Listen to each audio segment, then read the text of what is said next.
अस्सलाम वालेकुम फ्रेंड्स। आज मैं आपको बताऊंगी आप अपने चेहरे से डार्क स्पॉट्स कैसे ख़त्म कर सकते हैं।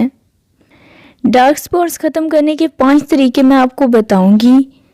तो चलिए मैं आपको बगैर टाइम वेस्ट किए बताती हूँ कि वो 5 तरीके क्या हैं। टिप नंबर 1, देसी संतरे के छिलके उतार कर सुखा लें।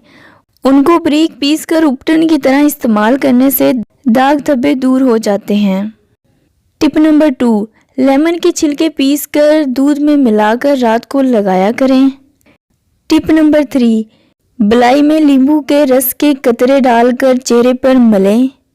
टिप नंबर 4, ताज़ा दूध में चंद कतरे ग्लिसरीन डालकर चेहरे पर लगाएं।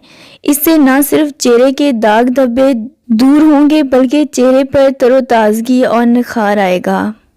टिप नंबर 5, मूली के बीज पीस कर रख लें।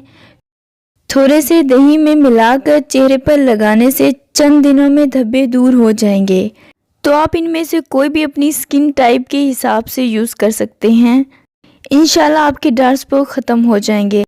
Thanks for watching. अल्लाह हाफिज़।